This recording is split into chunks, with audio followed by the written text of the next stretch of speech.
You've been taught to ignore your emotions, but what if that's the very reason life feels so hollow? It shows up in moments of emptiness, after scrolling endlessly through your phone. It shows up in the hollowness that echoes when emotions are swallowed whole, the whispers trapped behind clenched teeth, or the numbness of days blurring into one another without purpose. A subtle etch, though you cannot quite grasp, it's something you decided to live with. Maybe, just maybe, in a moment of stillness, a sleepless night, something shifts. A realization, we can call it. There is something trying to talk to me. A whisper, just beyond your grasp. In those quiet moments of looking back, you realize there's an intense disconnection. The gap between what you feel and what you acknowledge. There's something lurking in the shadows, persistent but always just out of reach. You go through the motions, yet there's a gnawing sense that the fullness of life, the vibrancy of simply existing, is slipping away. You are not alone in this experience. In a world saturated with distractions, we've been conditioned to numb discomfort, rather than face it. Understanding what your emotions are trying to tell you, once so natural in childhood, has become something we suppress.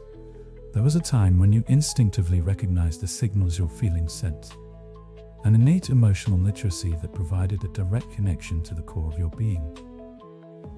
Over time, this fluency fades, and we lose the ability to speak the language of our emotions altogether. This guide is not about learning something new, but reclaiming what was always yours, what was somewhere lost along the way.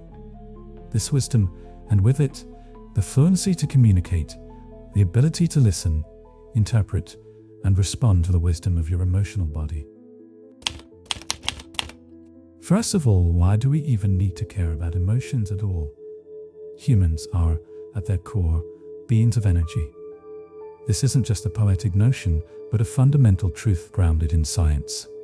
Our bodies are composed of atoms, governed by the unyielding laws of physics, thermodynamics. Every second, our bodies transform energy from food into heat, movement, and brain activity, illustrating that energy is the essence of our physical existence. But this energy doesn't stop there. It also extends into less tangible realms, our emotions and thoughts. Why does this matter? Because emotions are a direct manifestation of this energy, often described as energy motion. The word emotion itself stems from the Latin mover, meaning to move. Emotions are not random, they are vibrant waves of energy that move through us, shaping how we think, act, and feel. They're dynamic, constantly shifting in response to our inner thoughts and external circumstances. Without understanding this connection, we miss the profound truth. Emotions are not just fleeting experiences, but a core component of our energetic being. Nowhere is this energetic purity more evident than in childhood. Children exhibit high metabolic rates, consuming and expending energy rapidly, which is visible in their physical vitality, rapid growth, and constant activity. They exist as vibrant embodiments of unfiltered energy. Their emotions flow freely, uninhibited by societal rules or the fear of judgment. The joyful laughter of a child running through the rain, or their anguished tears when denied something dear, reflects their unrestrained connection to their emotional energy. Children's energy is not only dynamic but intuitive. They instinctively know when they're hungry, tired, or upset, and respond without hesitation. They live in harmony with their emotional body, expressing feelings without overthinking or self-censorship. This sensitivity and responsiveness to their emotional bodies is an essential, yet often overlooked, aspect of human existence. Imagine a child's energy field as a pure, luminous light, radiating brightly and freely. This glow symbolizes their untainted connection to their emotional selves. However, as we age, societal expectations and learned behaviors begin to dim this light. Over time, dark patches form, representing suppressed emotions, unresolved trauma, and internalized judgment. These interruptions not only dull the glow, but also create a growing disconnect from the intuitive emotional wisdom that was once second nature. This stilling of our energetic brilliance doesn't happen suddenly. It's a gradual process shaped by societal norms and expectations. Societal conditioning. From a young age, we are taught to conform to societal norms, often at the expense of emotional authenticity. Phrases like "don't cry" or "stop being so sensitive" send the message that some emotions are wrong or unwelcome. But this doesn't mean we should abandon strength or resilience. Instead, the issue lies in how these ideals are pursued without integration or understanding.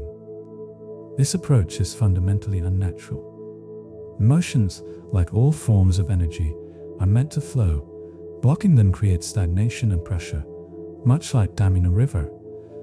Over time, emotional blockage leads to stress, anxiety, or even physical ailments.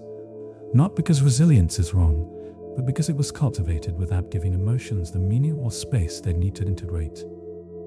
For example, strength doesn't mean suppressing what we feel. It means allowing ourselves to experience emotions fully while maintaining the clarity to act with intention and integrity, ensuring we are not consumed by them. The patterns of suppression. These habits of suppression often become so ingrained that we barely notice them. Feelings of unease or restlessness, which should prompt introspection, are instead ignored or numbed. For instance, after a long, mentally exhausting day, you might find yourself scrolling through social media, your eyes burning and your mind fatigued. You don't even want to be there, but it feels easier than confronting the discomfort within. This behavior reflects a deeper disconnection from our emotional energy. We've forgotten how to interpret the signals our emotions send, leaving us adrift and out of sync with ourselves. Disconnection from the emotional body. This disconnection manifests in many forms. Overthinking gradually erodes intuition, weakening it to the point where it becomes untrustworthy. This happens because intuition, when abandoned and ignored, goes untrained and atrophies. Much like an unused muscle, the once clear signals of our inner guidance become faint whispers, leaving us uncertain and disconnected from ourselves. And decisions are driven by fear or societal expectations rather than authentic desires. Even the body bears the consequences. Chronic stress, anxiety, and physical ailments, from fatigue to tension, are often the result of unresolved emotional energy. In this state, emotions feel overwhelming or alien, as though they are obstacles rather than guides. Not knowing how to respond to certain emotions can lead to chaos in our lives. Instead of addressing feelings in the moment, we begin to develop unhealthy patterns to cope with the discomfort. These patterns may manifest as avoidance, overthinking, reliance on distractions. For example, consider a moment when you feel mentally exhausted. Your thoughts are clouded, your eyes dry and heavy. For a brief second, you notice the uneasiness within you, a silent plea from your emotional body. But almost instinctively, you reach for your phone, scrolling through social media without purpose or joy. It's not because you want to, it's because you've become disconnected from the energy trying to communicate with you. This autopilot mode often becomes a cycle. The more we ignore our emotions, the more overwhelming they feel when they inevitably surface. The resulting behaviors, whether they're procrastination, escapism, or self-sabotage, only compound the chaos, making it harder to identify and address the root cause. Costs of emotional numbness. The consequences of emotional numbness run deep, affecting every aspect of our lives. At its core, losing touch with our emotions severs us from our true desires and needs, leaving us adrift and unfulfilled. When this disconnection takes hold, it creates a persistent feeling of being lost, as though we're moving through life without a clear sense of direction or purpose. But this disconnection is not irreversible. By acknowledging and addressing the root of this disconnection, we can begin the journey back to our natural emotional wisdom, a state of alignment and authenticity. The path to awakening begins with recognizing this disconnection and understanding that it is not permanent. In truth, there is no high or low in the universe. For the sake of understanding, we often describe different levels or dimensions, but all things are inherently interconnected. At its highest level, the universe is integrated and whole, a seamless oneness where all aspects coexist in harmony. At lower levels, the universe, and we as reflections of it, exist in fragmented states, exploring different facets and expressions of consciousness. As human beings, we mirror the universe's structure. At our highest level, we too are integrated and whole. Our physical, emotional, mental, and spiritual selves are not separate entities, but dimensions of the same energy. They are different expressions of a unified consciousness. However, at a lower level, these aspects often appear disconnected or in conflict, much like the fragmented dimensions of the universe. Awakening begins with understanding the profound importance of being able to recognize and interpret our emotions. This is not about indulging every feeling or avoiding challenges. Instead, it is about integration, embracing our emotions without letting them consume us, and channeling that energy into meaningful action. Through this process, we retrain our intuition, strengthening it to guide us reliably once more. A moment of awakening. Imagine yourself at the end of a long day, feeling mentally drained and emotionally scattered. Instead of reaching for distractions, you pause and tune into that uneasiness within. You've ignored it countless times before, but this time, you let it speak. Slowly, you realize that this discomfort is not an enemy, it's a signal, a part of you seeking acknowledgement and integration. In that moment, you've taken the first step toward awakening, a return to your natural state of alignment and authenticity. Emotions, why can't they just be friends? That's the last thing I want to happen to me. To watch being betrayed by my own pieces. These are the words of someone beginning to grasp that something fundamental is amiss, yet unable to articulate what. It's the earliest sign of recognizing disconnection, the realization that emotions and the self have become adversaries rather than allies. When we have a severe wound at one level of our consciousness, another level compensates. For instance, someone emotionally wounded might overcompensate physically, pushing their body to its limits to distract from inner pain.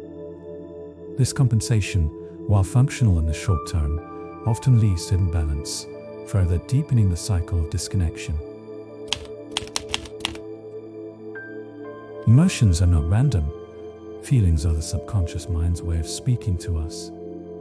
When we experience an emotion, it's the subconscious attempting to communicate something significant about our inner state.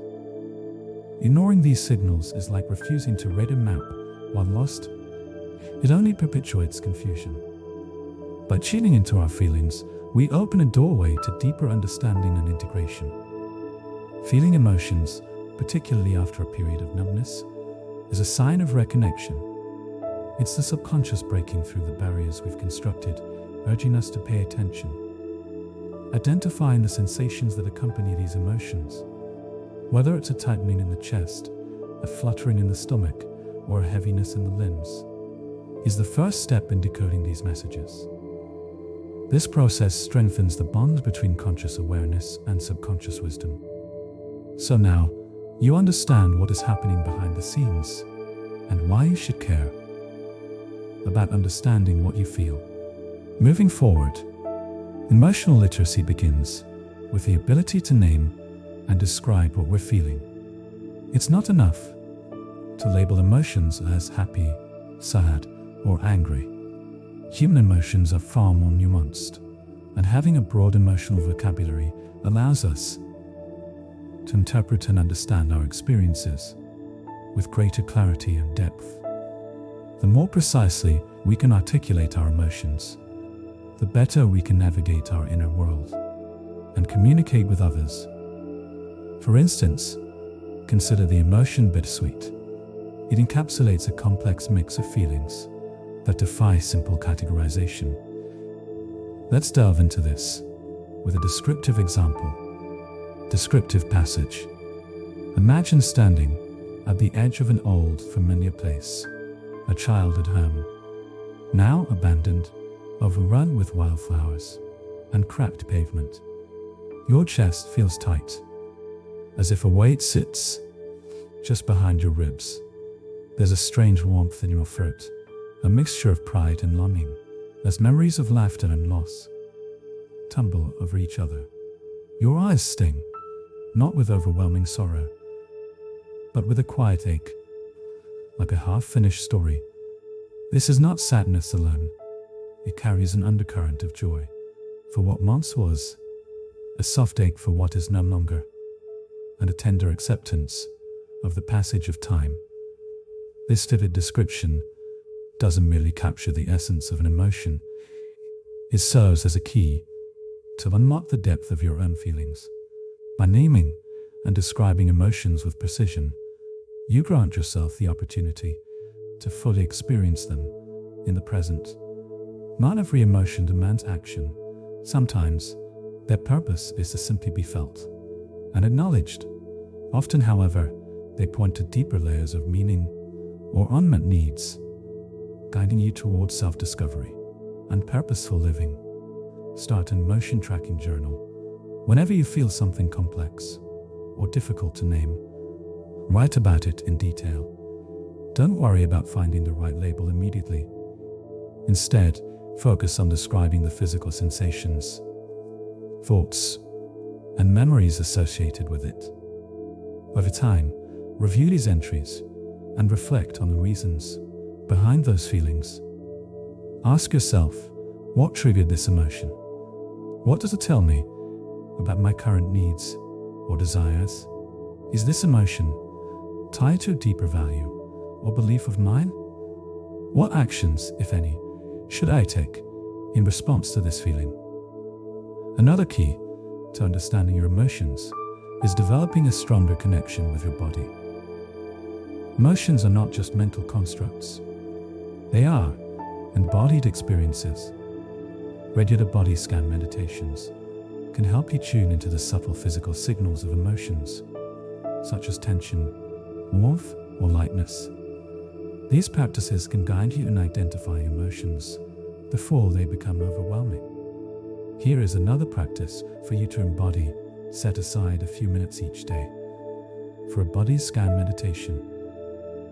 Close your eyes and bring your attention to each part of your body, starting from your toes and working up to your head. Focus on noticing the sensations in each area, whether it's tightness, discomfort, or ease. If a particular sensation stands out, observe it without judgment. Over time, this practice will help you recognize the physical signs of emotions early, giving you the opportunity to address them constructively.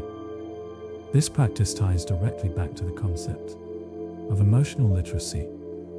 By improving your awareness of how emotions manifest physically, you're better equipped to identify and name them.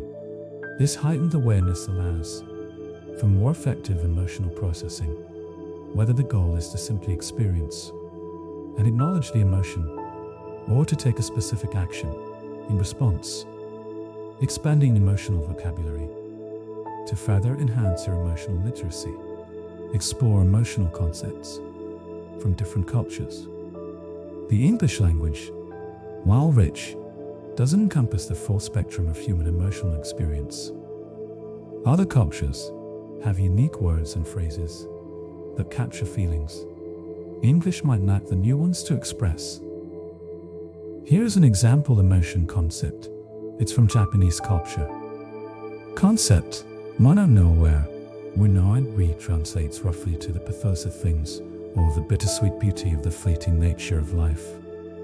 It is a deep emotional recognition of the impermanence of things, the awareness that beauty and life are transient, and that this transient nature itself is what makes things precious and poignant.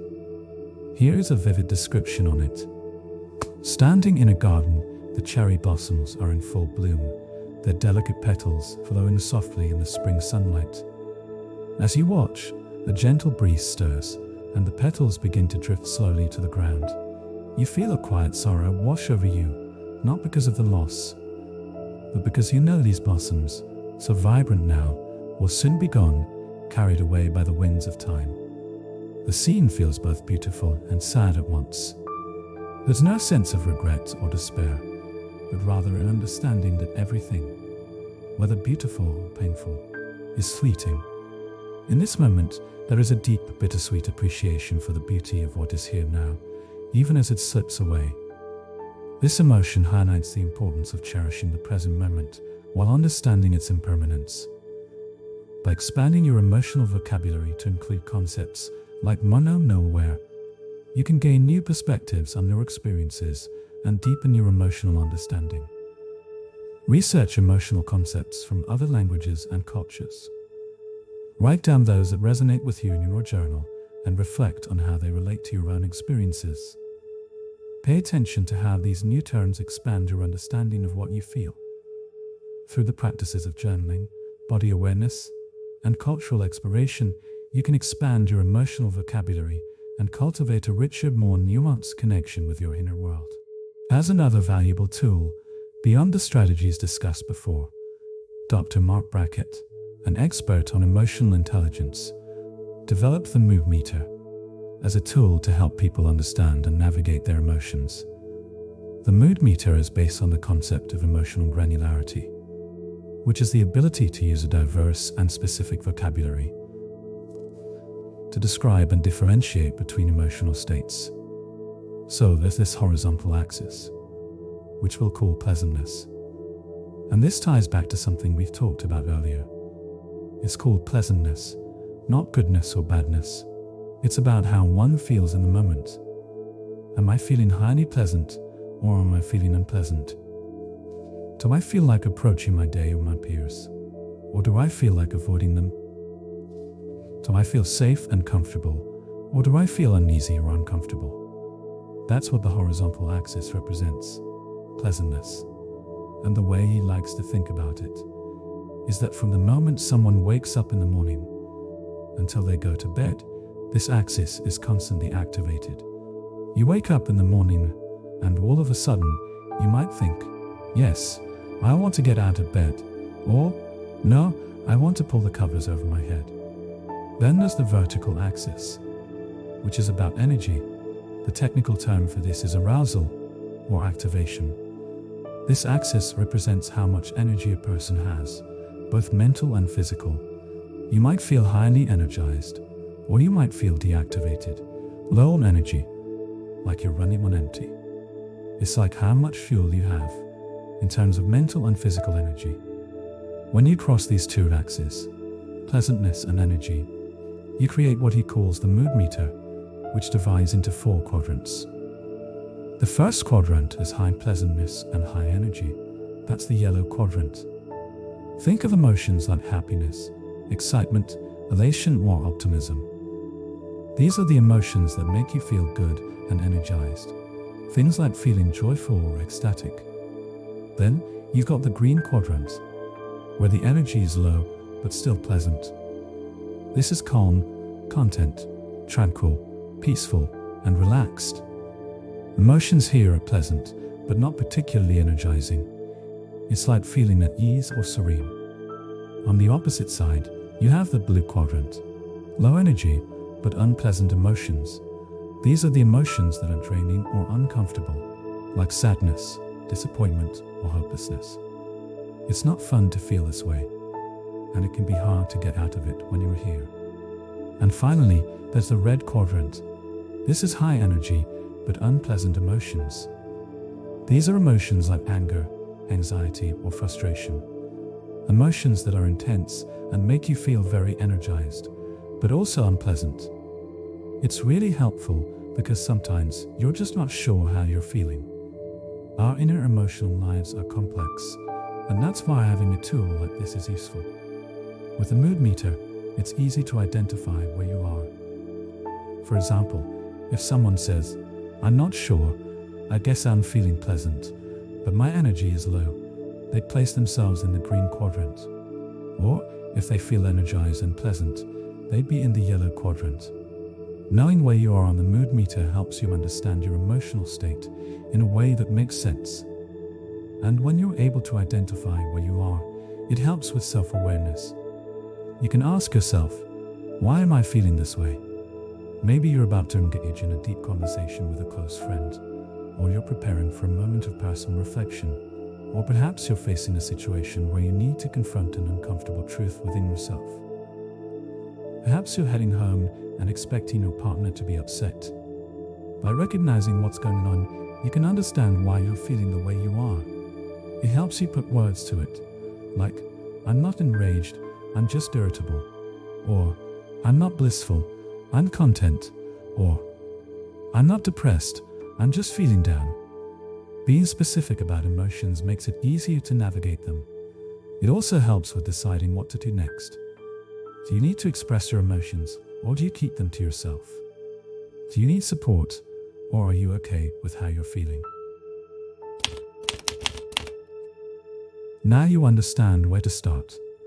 When you begin your journey of personal growth and self-discovery, you'll encounter a profound and often unexpected challenge: internal resistance. This resistance is not a sign of failure, but a natural psychological response to change. As you start to walk the path toward your higher self, your current self will often push back, creating a complex internal struggle. Resistance.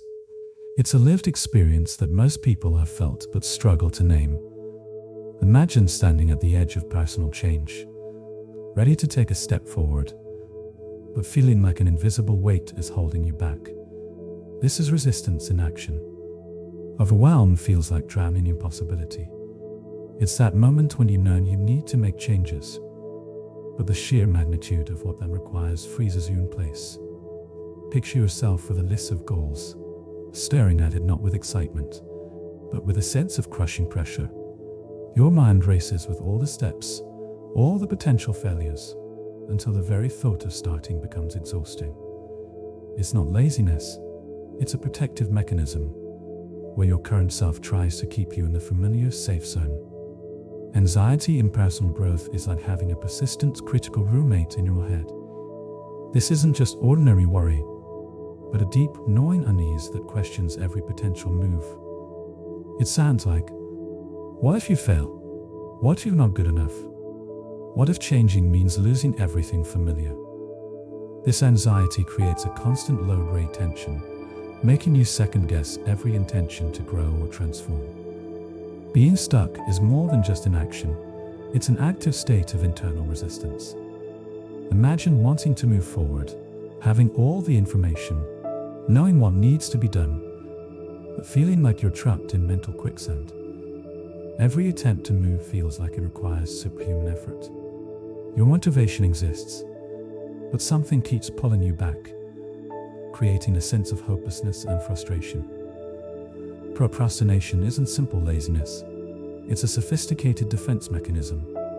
You'll find yourself creating elaborate reasons why now isn't the right time. You'll clean your entire house, reorganize your files, help a friend, do anything but address the core work of personal transformation. Each distraction is a subtle way your current self protects itself from the discomfort of change. A critical insight in emotional healing is to avoid treating your emotions as an enemy to be conquered.